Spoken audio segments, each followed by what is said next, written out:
먼저 인터넷에 잠깐 들어가 볼게요. 인터넷에 들어가 보니까 제가 과거에 힘을 좀 썼습니다. 네이버에다가 2022년에는 저희 학생부가 큰나무교회가 이제 교회가 바뀌어서 큰나무교회 이름이 바뀔 거예요. 그래서 네이버에다가 돈 좀 주고 광고를 좀 했어요. 자, 여기다가 이제 제가 하나 검색을 해볼게요. MBTI 검사를 이제 입력을 해보겠습니다. 그리고 이렇게 검색을 하면 뭐가 이렇게 쭉 나와요. 그래서 검사를 해서 이렇게 딱 사이트에 들어가면 무료 성격 유형 검사 이런 사이트가 나와요. 불 켜주셔도 괜찮아요. 네, 이런 사이트가 나와서 검사를 그냥 혼자로 할 수 있는데 이거는 MBTI 검사가 정확한 MBTI 검사입니다는 아니에요. 그냥 여러분들이 한 70%? 한 60%? 그 정도 내가 어느 성격의 유형이구나 이 정도만 알 수 있는 그냥 검사거든요. 제가 지금부터 검사를 하려고 했는데 이게 좀 시간이 좀 한 12분 걸린대요. 그래서 그냥 제가 미리 해서 결과만 딱 올려놨어요. 제 성격 유형은 이런 성격이래요. 엄격한 관리자 유형이라고 해서 뭐 이런 식으로 이제 성격이 있어요. 여러분들 MBTI 검사 아마 많이 해봤을 텐데 심심하면 해보세요. 이거 꽤 신빙성이 있게 나오는 것 같아요. 제가 이거를 좀 신빙성 있게 테스트를 해보려고 3번을 했어요. 그냥 대충 3번을 찍었는데 똑같은 거 3번이 나왔어요. 너무 신기해가지고 나 이런 사람이구나 했는데 사실 21살 때도 이 MBTI 검사를 했었어요. 그때도 이런 성격이 나왔는데 그때 좀 달랐어요. 이것보다 조금 더 완감한 사람? 뭐 그런 사람의 유형이 나왔었는데 지금은 많이 생각이 깨지고 바뀐 그런 성격이에요. 근데 MBTI 검사를 하면 꼭 질문을 하는 게 한 가지 있어요. 뭐 여러 유형 사람에게 여러 유형의 질문을 하는데 제가 어렸을 때 제대로 검사를 받고 나서 질문을 들었던 거는 요거였어요. 내일 여행을 간다면 너는 지금 뭘 할래? 라는 질문이었어요. 강인아, 내일 여행을 간다면 넌 지금 뭐 할래? 놀래요. 네, 이런 대답이 나오고 그리고 제가 그때 MBTI 검사를 받으러 갔을 때 저랑 함께 갔던 그 여사친은 이렇게 대답했어요. 저는 짐을 쌀 거예요. 라고 대답을 했어요. 여기 공감하는 친구들도 좀 있는데 종현아, 너는 내일 여행을 간다면 넌 지금 뭐 할래? 그런 얘기도 있어요. 어제 이지영 변호사님한테 물어봤더니 전사님 내일 여행 간다면 지금 뭐 할래요? 이랬더니 잔대요. 그런 대답이 들렸는데 저는 그 당시에 이 대답을 듣고 나서 선생님이 저 같은 유형의 사람에게 질문을 했어요. 제 성격 유형 검사인데 옆 사람한테 먼저 질문을 한 거예요. 그리고 나서 저한테 이렇게 질문했어요. 이해가 되세요? 라고 질문했어요. 그래서 제가 뭐라고 했냐면 이해가 안 돼요. 라고 대답을 했어요. 짐을 싼다라는 대답이 저는 이해가 안 됐던 거예요. 그래서 선생님이 저한테 물었어요. 왜 이해가 안 돼요? 옆에 친구한테 얘기해 주세요. 라고 해서 저는 이렇게 얘기했어요. 어디 갈 건데? 그랬더니 친구가 그건 생각을 안 해봤대요. 그래서 저는 그때 웃었어요. 여행 갈 건데 어디를 갈 건지 어떻게 갈 건지 가서 뭐 할 건지 생각도 안 하고 짐부터 싼대요. 이때는 그 사람이 틀렸고 제가 맞았다고 생각을 했어요. 그리고 나서 어느덧 세월이 10년이 넘게 지난 다음에 제가 같이 사는 사람한테 이거 장난으로 이제 검사하면서 딱 이 검사가 끝나고 나서 똑같은 질문을 했어요. 여보, 내일 여행 간다면 지금 뭐 할래? 이렇게 물었더니 뭐라고 대답한 줄 알아요? 짐을 싸겠대요. 그래서 제가 그냥 웃었어요. 10년 전에는 틀렸다라고 생각했던 사람이랑 지금 같이 그런 유형의 사람이랑 지금 같이 살고 있는데 사실 이게 되게 유익한 거예요. 왜냐면 나한테는 부족한 거를 내가 생각하지 못했던 거를 그 사람이 생각을 하는 거거든요. 그 사람이 생각하지 못한 걸 내가 생각하는 거예요. 그렇게 서로 생각을 공유하면서 그리고 서로 연합하면서 일을 하다 보면 나의 부족한 거는 이 사람이 채워주는 거고 저 사람이 부족한 건 내가 채워주는구나 이런 식으로 일이 진행이 되고 그렇게 사회가 구성이 돼요. 저희 집은 저는 그런 얘기를 안 하는데 가끔씩 이제 저랑 같이 사는 사람이 여행을 가고 싶다라고 저한테 툭 던져요. 그럼 저는 그때부터 어디를 가야 될지 어떻게 가야 될지 가서는 어떤 스케줄을 해야 될지를 이렇게 막 이렇게 서치하면서 찾아보고 계획을 짜고 있어요. 그러면 제 옆에서 뭘 하고 있냐면 짐을 싸고 있어요. 그리고 짐을 다 싸면 다 됐어? 이래서 우리 어디가? 라고 저한테 물어봐요. 그러면 우리는 어디 갈 거고 어디 가서 뭐 할 거야? 라고 얘기를 해주고 그냥 바로 출발을 하면 돼요. 이렇게 그냥 행복하게 서로 틀린 게 아니라 다른 거를 존중하면서 이렇게 살아가는 건데, 제가 임원을 선출하는 데에도 이런 영향이 굉장히 컸어요. 제가 올해는 회장을 여러분들 앞에 이렇게 누구 추천해서 하지 않고 회장 공천됐고 찬반 투표를 하겠습니다 라고 얘기를 했어요. 그 제일 중요한 이유 중에 하나가 제 성격 문제예요. 제 성격이 어떤 성향이냐면, 뭔가 계획을 세워놓고 뭔가 목표를 세워놓고 거기까지 가는 데에는 거의 불도저 스타일이에요. 그 주변에 방해하는 것들은 그냥 다 가지치기 해나가면서 쭉 밀고 나가서 목표까지 도달하는 데는 문제없이 가는 스타일이에요. 이런 스타일의 사람에게는 문제되는 게, 꼭 치명적으로 문제되는 게 한 가지가 있어요. 사회생활을 하다 보니까 조금씩 알게 됐는데, 그 내가 불도저처럼 밀고 나가니까 저는 상향 평준화를 엄청 좋아하거든요. 그래서 뭔가 목표가 높은 곳에 있으면 다 같이 거기로 끌고 올라가야 된다, 이것만 생각하다 보니까 그 같이 끌고 올라가려는 그 사람들의 마음을 잘 헤아리지 못해요. 그래서 저는 이거를 잘 보지도 못하고 생각도 못하고 배려도 잘 못해요. 그래서 목표는 내가 정해놨는데, 같이 목표를 정해놓고 이끌어가는데, 우리는 사람 사는 공동체잖아요. 그래서 처음으로 임원 구성을 하는 거에서 제일 중요했던 게 뭐였냐면, 애들이랑 친하게 지낼 수 있는 사람이 필요했어요.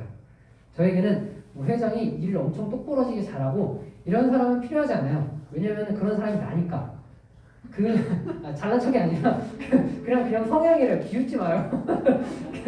그냥 그런 성향이라는 거지, 일을 잘한다는 게 아니라 미안해요. 네. 그냥 그런 성향이라는 거예요. 그래서 저에게 꼭 필요했던 사람은 그냥 친하게 지낼 수 있는 사람. 그 사람이 필요했고, 그 사람이 저 학생이다라는 1년 동안 본 결과에 따라서 한번 밀어봤어요. 그냥 불도저처럼. 그렇게 해서 진행이 됐죠. 그리고 나서 우리 둘이서 통화를 여러 번 하면서 계속 얘기를 했어요. 얘기를 하는데 저 친구도 고민이 많고 저도 고민이 많은 거예요. 왜냐면 임원 자원에서 뽑을 거고 자원한 애들 중에서 우리가 선택해서 뽑을 거다 라고 얘기를 했는데, 아무도 안 할 거라고, 자원을 아무도 안 할 거라고 생각을 했나 봐요. 저도 살짝 그런 마음이 없지는 않았어요. 3명을 뽑겠다고 했는데 자원 안 하면 어떡하지? 라고 막 둘이서 고민을 했죠. 근데 4명이 자원을 한 거예요. 너무 좋은 거야. 4명이나 자원을 했어? 근데 여기서 문제가 또 생긴 거죠. 4명이 자원을 했는데 우리 그 중에 3명을 뽑아야 돼요. 그러다 보니까 이제 문제가 생겼어요. 이런 문제가 생기면 이제 사람은 2가지 선택을 해요. 첫 번째는 뭐냐면, 아까 MBTI 검사한 것과 같이 자기 성향대로 선택을 해요. 내가 이런 성향을 가지고 이런 생각을 가지고 있으니까 선택을 해요. 그런 방법이 있고, 그리고 한 사람은 기도를 해요. 하나님, 이거 어떻게 하면 좋죠? 라고 기도를 해요. 우리가 기도를 하고 신앙생활을 하고 그리고 여러 사람이랑 모여서 같이 이야기를 나누고 공동체 생활을 하는 이유 중에 하나가 우리 생각을 깨려고 그러는 거예요. 저는 아까 얘기했지만 여행을 갈 때 뭔가 스케줄 계획 이렇게 쫙 짜놓고 여행을 가잖아요. 그 가방 여러분 치약이 없는 사람이에요. 이게 문제가 심각한 사람이죠. 갔는데 칫솔도 없고 치약도 없어. 이런 성향이니까 부족한 거를 다른 사람이 채워주고 부족한 생각을 일깨워줘야 되는 건데, 우리는 그렇지 못해요. 내가 특히 청소년 때는 더 심해요. 나랑 다른 사람은 틀린 거다 라고 청소년기에 그게 굉장히 자리 잡혀 있어요. 그래서 학교 공동체 내에서 어떤 무리들이 그 공동체성을 가지고 생각을 이끌어 나가는데, 그 무리가 가진 생각과 다르면 틀린 거다. 그래서 왕따가 생기고, 그래서 애들은 자기 표현도 못하고 그냥 따라가기 급급한 이런 모습을 보이는데, 어쨌든 우리는 그 부족한 우리의 마음을, 부족한 생각을 빨리 끼워치고 깨트리는 게 중요한데 이게 혼자서 잘 안 돼요. 그러다 보니까 기도를 하는 거예요. 저는 사실 4명 중에 3명 뽑으라 그러면 저는 5분 안에 결정하고 끝내는 타입이에요. 근데 저의 생각과 저 친구의 생각은 달라요. 그리고 저는 목표를 위해서 결정을 하는 사람이고, 그리고 제가 뽑아놓은 친구는 그리고 서로의 화목을 위해서 아마 생각을 하는 친구예요. 제가 그렇기 때문에 그 친구를 뽑았고, 그 친구한테 질문을 했어요. 너는 그 4명 중에 3명 어떻게 뽑을래? 라고 질문했을 때 이미 알고 있었어요. 얘는 결정 못해, 이거를. 왜냐면 그 네 명이랑 다 화목하게 지낼 수 있는 방법이 뭘까? 누구도 상처받지 않고 결정할 수 있는 게 뭘까? 요거를 생각하기 때문에 저도 기도를 했어요. 네 명이 다 상처받지 않고 뭔가를 결정할 수 있는 방법이 뭐가 있을까? 기도를 하다가 선택을 계속 미뤘어요. 며칠이 지나고 나서 한 친구한테 전화를 하고 싶었어요, 갑자기. 그래서 전화를 하고 전화를 끊는 순간 그런 생각이 들었어요. 전화하기 잘했다 라는 생각이 드는 거예요. 그리고 나서 또 며칠이 지나고 나서 또 다른 친구한테 전화를 했어요. 그리고 그 친구랑 얘기를 끝나고 나서 전화하기 잘했다 라고 생각하고 그 다음에 전화기를 끊고 다시 새벽에 나와서 또 기도를 했어요. 하나님 어떻게 하면 좋을까요? 라고 했는데 문득 그런 생각이 드는 거예요. 아무도 상처받지 않고 우리가 올바른 공동체를 만들어 나가는데 제일 좋은 선택은 뭘까? 라는 생각을 하면서 기도를 하는 거예요. 그게 우리가 어떤 생각을 품고 나서 하나님한테 어떻게 하면 좋을까요? 기도를 하는 건데 그 기도 가운데 하나님이 땅 하고 생각을 깨트려 줄 때가 있어요. 저에게는 그 생각이 깨트려지는 게 이거였어요. 4명 다 하면 안 되는 이유가 뭐야? 라는 거였어요. 4명 다 하면 안 되는 이유는 뭐였냐면 우리가 경외로운 규칙 때문이었죠. 그 규칙 때문에 4명이 아니라 3명을 해야 된다 라는 그 규칙이 있었고 그 규칙에 맞춰서 하려다 보니까 3명이 1명은 상처받아서 떨어져야 되는 그런 상황이었던 거죠. 그렇지만 어쨌든 아무도 상처받지 않고 좋은 공동체를 만들어가기 위해서 지금 제가 선택한 건 규칙을 어기고 그냥 4명을 다 하면 되지, 다 하고 싶어 하니까 다 해보면 되지 라고 선택을 했어요. 이게 지금 선택 과정에서 어떤 일이 벌어졌고 저는 제 지혜로 결정하지 않고 하나님한테 지혜를 구했고 어떤 생각이 들었으니까 그 결정대로 했어요. 이 결정에 대한 결과는 두 가지예요. 만약에 내가 하나님한테 올바로 지혜를 구했고 내가 하나님한테 마음이 향해 있는 사람이라면 그럼 결과는 하나님이 책임져줘요. 근데 내가 하나님을 향해 마음이 있지 않고 그냥 내가 기도를 하다가 이런 게 좋은 것 같아 라고 내가 생각이 드는 거였으면 그 결과는 내가 책임져야 돼요. 만약 전도사님이 올바로 하나님 앞에 서지 않았다면 이 4명을 뽑아놓고 막 4명이 서로 막 싸우고 으르렁대고 막 그런다면 그 결과는 이제 제가 책임져야 되는 그런 상황인 거예요. 제가 이렇게 결과를 산출한 데에는 우리는 어떤 결정을 하기까지 성경을 통해서 항상 지식과 지혜를 얻으려고 하는 거예요. 여러분한테 오늘 사도행전이 아니라 누가복음 말씀을 읽었는데 그 성경 이야기를 보면 아주 진짜 쌈박한 이야기가 나와요. 어떤 부자가 있었는데 그 부자의 재산을 관리해주는 펀드 매니저 같은 혹은 관리인 같은 사람이 있었어요. 근데 부자가 돈이 많으니까 별로 신경을 안 썼나 봐. 그리고 나서 어느 날 보니까 이 관리인이 주인 돈을 지 마음대로 쓰고 있는 거예요. 열받아서 뭐하냐? 이런 거예요. 그래서 지금 말씀 1절에 나온 바와 같이 그가 주인의 소유를 낭비한다는 말이 주인한테 들렸어요. 그럼 이 주인이 어떻게 할까? 주인이 이 사람에게 이랬어요. 너 해고야. 너 짜증나니까 나가. 그만 일해. 라고 이렇게 표현을 했는데 성경에 조금 다른 표현이 있는 거죠. 너 정산하고 나가라. 라고 얘기를 했어요. 이 사람은 이제 망했네. 지금 이 꿀같은 직장에서 쫓겨나게 생겼네. 이런 생각에 어떡하지? 내가 여기 나가가지고 농사짓기는 너무 싫고 돈이 없으니까 이제 다른 사람한테 빌어먹기는 좀 쪽팔리고 이런 생각이 들었던 거예요. 그래서 어떡하지? 라는 생각을 했어요. 이 사람은 예수님 믿는 사람이 아니에요. 그래서 예수님한테 기도 안 했어요. 그냥 자기가 어떤 선택을 했는데 진짜 내가 생각하기에는 미친 생각이었어요. 왜냐면 주인이 부자였으니까 이 사람한테 돈 빌리러 온 사람들이 꽤 많았어요. 그래서 그 돈 빌리러 온 사람들 다 불렀어요. 그리고 나서 한 명한테 묻습니다. 너 주인한테 얼마나 빌렸어? 이랬더니 기름 100말? 이런 이상한 단위를 얘기를 해요. 제가 이걸 계산을 해봤더니 올리브 기름 1000리터래요. 그게 어느 정도 가격이냐면 1600만 원? 이 정도를 무슨 기름을 1000리터나 빌렸는지 잘 모르겠는데 1600만 원을 빌린 거예요.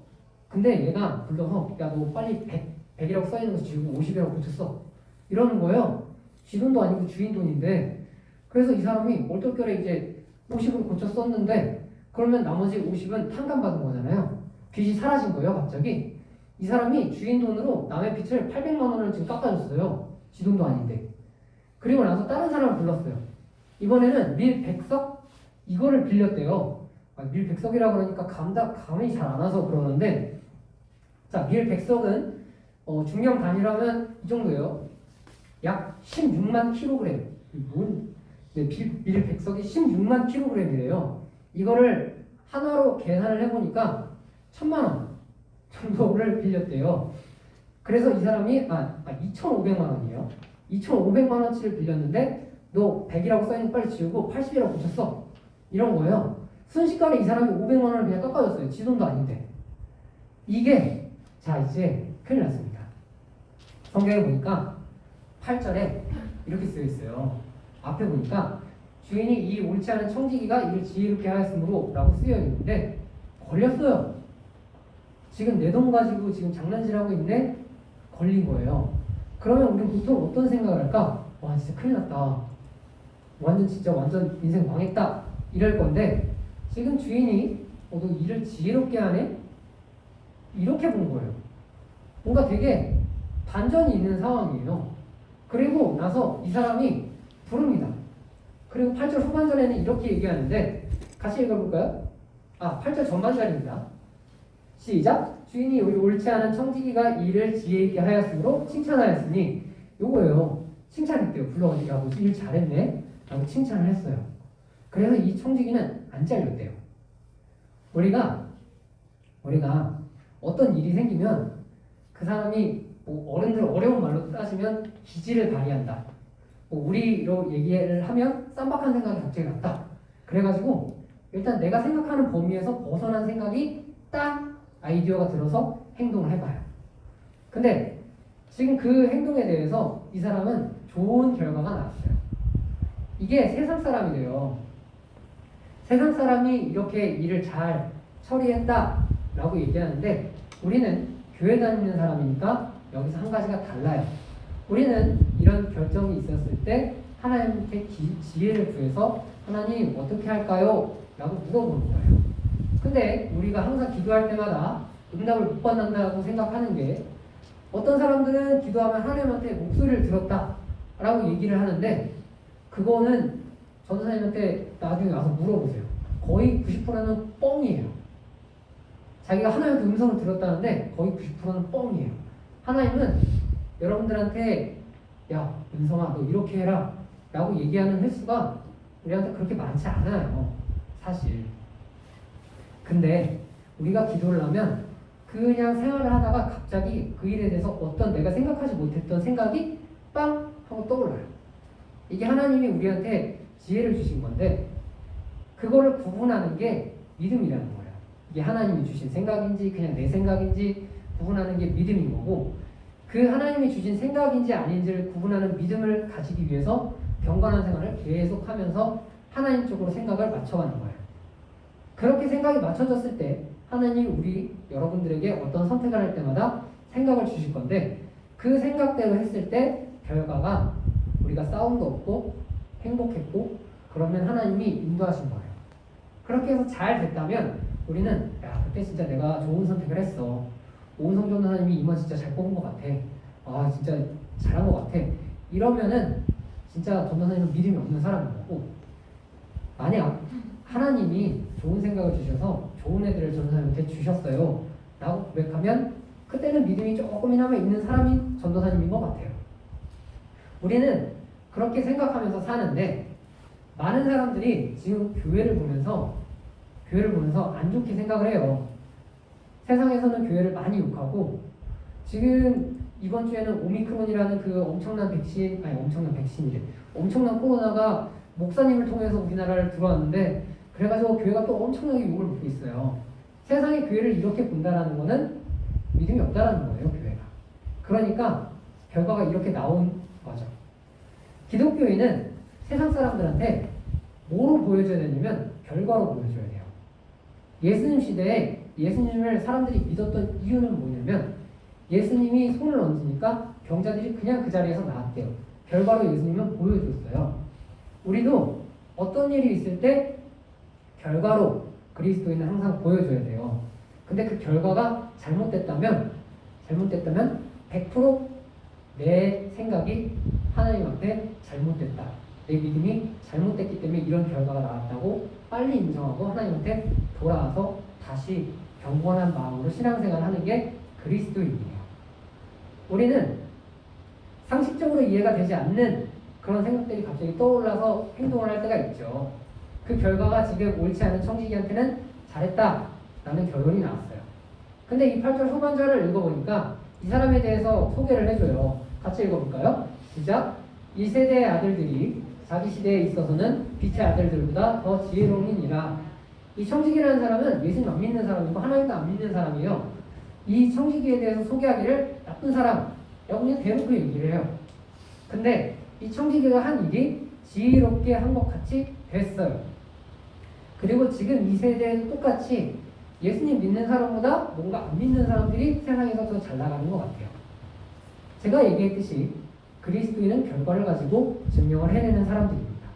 그런데 지금 여러분들이 사는 이 세대에서 예수님 믿는 사람들보다 안 믿는 사람들이 더 잘 살고 더 결과가 좋은 대로 하고 있다면 그것은 여기 써 있는 바와 같이 빛의 아들들보다 어둠의 아들들이 더 지혜롭기 때문이에요.